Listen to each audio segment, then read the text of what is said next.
Mais um vídeo do canal aqui, galera. Vamos falar aí desse Botafogo e Fluminense, Fluminense e Botafogo, 1 a 0 pro Botafogo, no jogo daqueles jogos onde fica claro que o resultado não representa aquilo que aconteceu no jogo.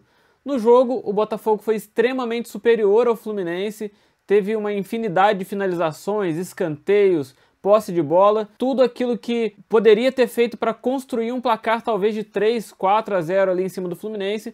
O Fluminense não jogou absolutamente nada e os dois times vivem um contraste no momento. De um lado a gente tem um Botafogo estável, depois da chegada do Arthur Jorge, ele chegou ali vindo do Braga, sem que o trabalho dele fosse muito conhecido aqui no Brasil. Eu, por exemplo, fiz um vídeo falando sobre isso, que a gente não tinha como saber exatamente o que esperar dele como técnico, até porque ele tem um trabalho mais extenso num único clube, a gente não tinha tanta informação para poder ter uma base ali para saber, olha, o estilo dele é exatamente esse, ele joga assim, o potencial dele, a capacidade dele é essa.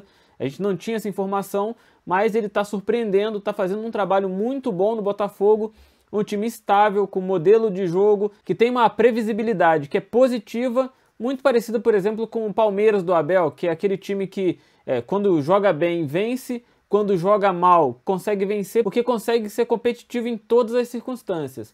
O Botafogo funciona exatamente desse jeito, quando joga bem, vence, quando não joga bem, consegue ser competitivo, consegue buscar o placar. O torcedor do Botafogo, ele assiste o jogo e ele sabe mais ou menos o que esperar do time dele. Ele sabe que o time não vai vencer sempre, até porque não existe time que vença sempre, porque o esporte ele parte da competitividade, da possibilidade dos resultados. Não tem como garantir que um time vai nem sempre jogar bem e nem vencer sempre. Mas uma previsibilidade é importante saber assim, que tipo de desempenho, que tipo de futebol, que modelo de jogo o time vai mostrar, e o Botafogo do Arthur Jorge consegue fazer isso, consegue dar uma previsibilidade positiva para o time, e por isso está indo bem, e por isso é o atual líder do Campeonato Brasileiro, pelo menos temporariamente, e por isso praticamente destruiu o Fluminense ontem, foi muito superior em todos os aspectos. Do outro lado a gente tem um Fluminense que, apesar de ter se classificado na Libertadores como líder do seu grupo, no Campeonato Brasileiro está fazendo um início de Campeonato Brasileiro terrível, e a gente tem que pensar que é o time atual campeão da Libertadores. A Libertadores foi praticamente há 6 meses atrás, o Fluminense estava sendo campeão da Libertadores, estava disputando o Mundial, e começou muito mal esse Campeonato Brasileiro, e nisso a gente não pode deixar de falar que tem muita responsabilidade do Fernando Diniz.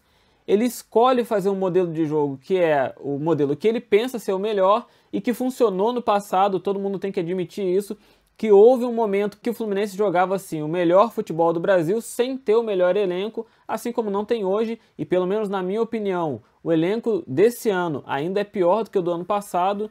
Eu digo isso porque não tem como a gente ignorar a questão física no futebol. E o Fluminense investe e o Fluminense contrata jogadores que a gente sabe que fisicamente eles não vão render tanto quanto tecnicamente. O Renato Augusto, por exemplo, a gente pode utilizar ele aqui como exemplo. O Renato Augusto é um jogador tecnicamente muito bom, ele poderia assim, ser muito influente, resolver jogos no Fluminense, mas fisicamente ele não consegue entregar mais. O Marcelo também, quando ele precisa marcar, ele não consegue entregar mais. A gente poderia citar o Felipe Melo, que também nessa lista. Outro jogador é o Douglas Costa, que tem sempre problemas físicos, problemas de lesão. O Fluminense ele paga por esse tipo de escolha, além do modelo de jogo do Fernando Diniz. Não é de hoje que o Fluminense tem uma série de problemas na construção das jogadas, essa questão de saída ali de trás, construindo, trazendo o time para frente gradativamente. No ano passado, isso já estava sendo estudado pelos adversários e o Fluminense já tinha dificuldade. Todo time que joga contra o Fluminense sobe a marcação, pressiona o Fábio, que fica exposto e todo mundo sabe. Eu não sou contra esse modelo de jogo, de construir ali as jogadas, passando ali pela zaga, passando pelo zagueiro como o Fluminense faz, mas eu não sou contra desde que o goleiro não seja o Fábio. O Fábio, nitidamente, ele não tem esse perfil, ele nunca teve esse perfil, e ele chegou até onde ele chegou sem ter que demonstrar esse tipo de característica. O Fábio fica muito pressionado nesse estilo de jogo, acaba cometendo algumas falhas, e a gente já coleciona ali uma série de lances onde o Fluminense foi prejudicado por conta desse modelo e por alguma falha individual do Fábio, que acaba fazendo isso não por escolha, mas porque é o modelo imposto ali no Fluminense.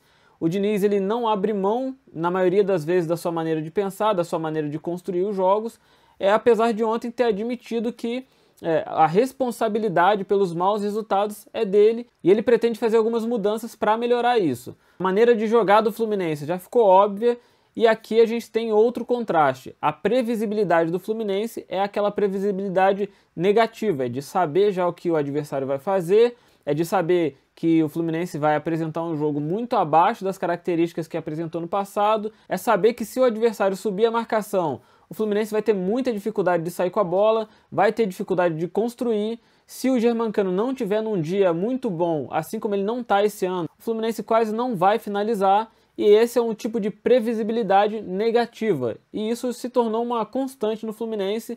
Não é de hoje que o torcedor pede para o Fernando Diniz pelo menos variar um pouco as jogadas, variar a maneira de pensar, saber que vai ter momentos em que o Fluminense vai conseguir construir uma posse de bola e vai dominar o jogo, e vai ter momentos em que o Fluminense vai ser pressionado e precisa pensar diferente e fazer diferente. A situação do Fluminense no Campeonato Brasileiro já é complicada, apesar do campeonato estar no começo ainda. O Fluminense está muito perto da zona de rebaixamento e pode entrar na zona de rebaixamento nessa rodada. O Diniz precisa repensar as escolhas dele, porque a situação do Campeonato Brasileiro é difícil, vai dar para se recuperar, com certeza vai dar, mas título eu acho que o Fluminense já ficou muito distante. E na Libertadores, se continuar jogando dessa maneira, vai ser difícil o Fluminense passar ali das oitavas de final, vai jogar contra o Grêmio, que é um adversário difícil, mas o Fluminense precisa aí acordar urgentemente e resolver urgentemente essa situação. Esse foi o vídeo de hoje. Se você não é inscrito, se inscreve aqui no canal, deixa seu like, seu comentário, participa aqui comigo. Se você é torcedor do Botafogo, deixa a sua opinião, fala desse bom momento que o Botafogo está passando.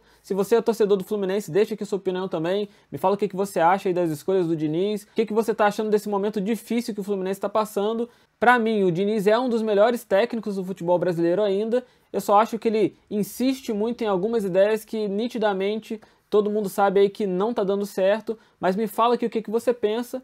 Depois desse vídeo vai ter 2 vídeos aqui sugeridos pelo YouTube para você, o nosso vídeo mais recente e um vídeo de acordo com o seu perfil, então se você puder, assiste esses vídeos também.